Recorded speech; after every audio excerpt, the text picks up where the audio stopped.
Ever wanted to combine the laid-back nature of board gaming with the laid-back nature of tournament fishing?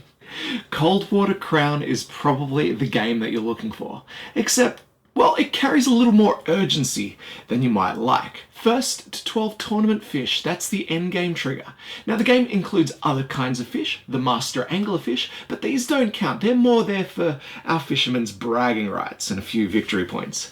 Don't dismay though, mixed in amongst what is almost a race game is a hefty amount of worker placement and resource management. The resource? It's bait, of course. Players spend their bait out in the water in an attempt to catch the various fish that inhabit. There's set collection by the boatload, with players competing for a number of different awards. First to achieve these awards tends to get the most points, but there are so many different kinds of awards that you're rarely losing out if you miss one. At the end of the game, you score up your best fish, add your awards, and the player with the most points wins. The main board helps keep everything organised with a spot for all placement locations and trophies. It's also got a coloured tag drawn randomly, which will be used to help randomise endgame scoring. Players each have their own tackle box with its 2 lowest capacity compartments packed to the brim with bait. Bait is all randomly drawn from the usual opaque drawstring bag, the number on each compartment determining how much it can hold.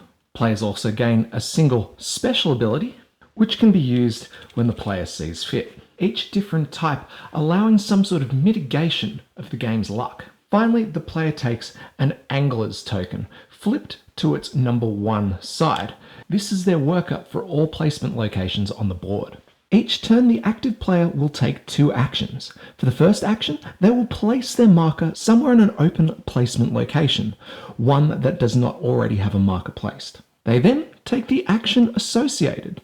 Then for their second action, they will remove one of the other previously placed markers, again taking the associated action. Whenever a player takes an angler marker off the board, they then flip it over to its opposite side and they'll be able to use that action. 1's being the more basic version of the action, 2's being far more powerful. Broadly speaking, there are 2 actions available to players on the board. There are the actions associated with fishing spaces, and then there's the action associated with the port.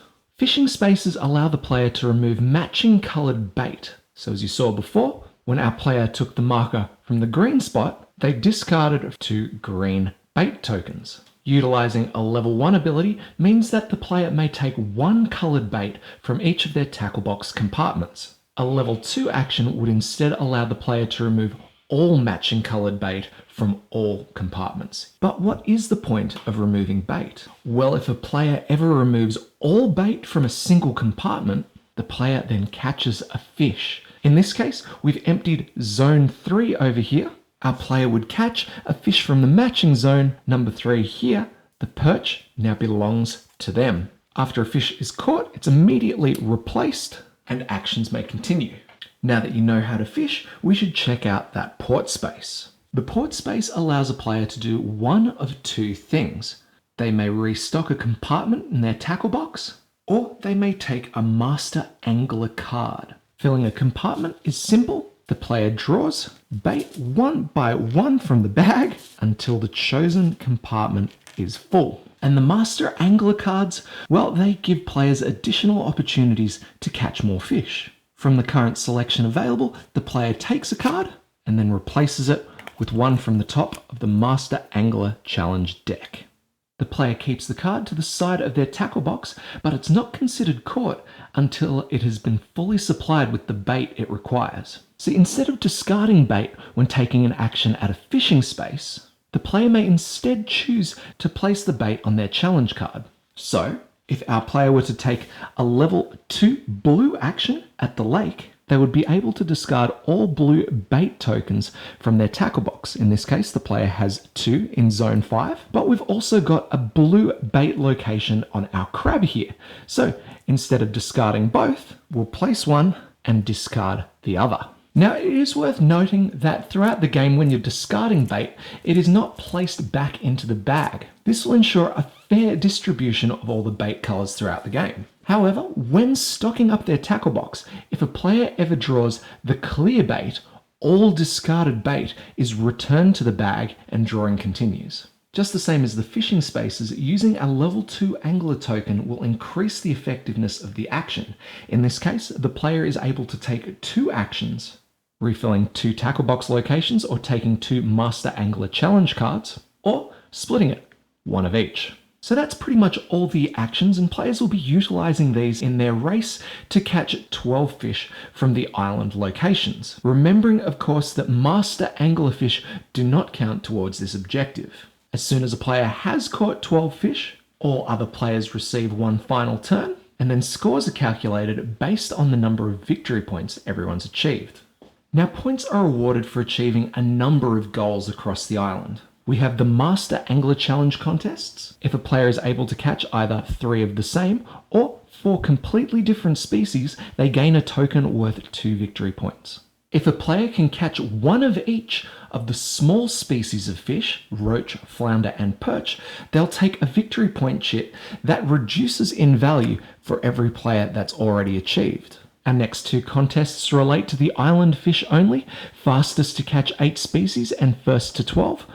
The fastest to catch 8 species, again, reducing in value for each player who achieves it, and of course, the first to 12 fish, well, there's pretty much no play after that, so that is an end game one right there. The last contest that can be awarded throughout game phases is the mystery weight competition. You see, for every fish caught throughout the game, they have a little bit of hidden information. Taking a look at the perch we caught a little earlier, we can see from the back of its card that it can range anywhere between 2 and 6 pounds. Flipping it over, we can see we have hit the 6 pound mark, and as it matches the mystery weight, we can take the token as a victory point. We then flip over the next token in line, and the player's new target will be 4.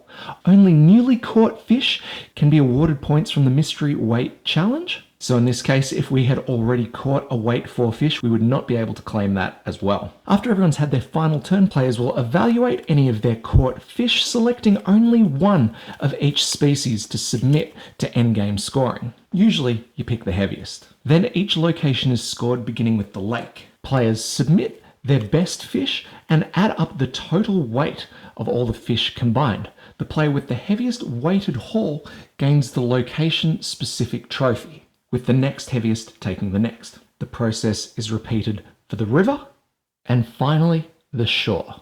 After location trophies are awarded, players total together the point value of all challenge awards, all trophies, and gain a few additional points based on their angler cards, gaining 1 additional victory point for every completed card, with incomplete ones being ignored completely. Finally, players investigate only the fish that they submitted to each location's scoring and have a look at their displayed tag. For every matching tag, they gain 1 additional point. And that's it. Everyone compares their scores and the player with the highest score wins. Now, obviously, there is a fair bit of luck in this game. You're blind drawing cards, you're drawing a random bait, which kind of determines which fish you can catch. How do players keep in control of all this? Coldwater Crown provides a few ways for players to mitigate the luck thrown at them. Anytime a player empties Zone 5 or Zone 6, they get an added bonus. Zone 5 allows the player to randomly draw one of the game's hidden powers, of which there are 4 different types. The rod token can be discarded, allowing a player to catch any of the other fish in the same location as the one caught. The reel allows you to swap bait between different compartments of your tackle box. The lure allows you to remove bait from the box. And the line allows you to catch a fish from the same zone but in a different location on the map. While not giving the player any additional information, it does allow the player to control which fish they catch and when. In fact, with abilities like the rod and the lure, players are much more easily capable of catching multiple fish in a single action. The final point of mitigation is if a player empties zone number 6. This zone also gives the player the option of taking the top card from the draw pile instead of the card sitting in zone 6 itself. Coldwater Crown does well to simulate tournament fishing, including first and foremost the luck involved with the sport. Success all depends on getting the best version of the fish, which is thematically correct, and obtaining the perfect combination of bait to get them. The bait thing I find a bit meh. I get that getting rid of them requires good planning and patience, just like real fishing, but for me, that mechanic, it's a major disconnect from the whole fishing experience. That said, as obtuse as I find it, it is a pretty great mechanic, and it's very unlike anything else I've experienced. Who knows, it may even be that unfamiliarity that makes me uneasy about it. Mechanically speaking, on the whole, Coldwater Crown is wonderfully tight, and I found myself coming to the end of the race with minimal gap between players. The game does force you to keep track of who's in the lead with fish, and will probably punish the crap out of you if you don't keep up, but I think that's just the nature of these things. I love the fish cards, the hidden information, the luck of the draw, and how it relates to the scoring. Yes, it can be a bit swingy, and you should know that going in, but as long as you're not planning on winning with skill alone, you'll have a good game. I mean, Coldwater Crown is about fishing after all. It's not about winning. It's not even about catching the fish. It's about sitting back, relaxing, and figuring out the best way to disperse your colored crystals.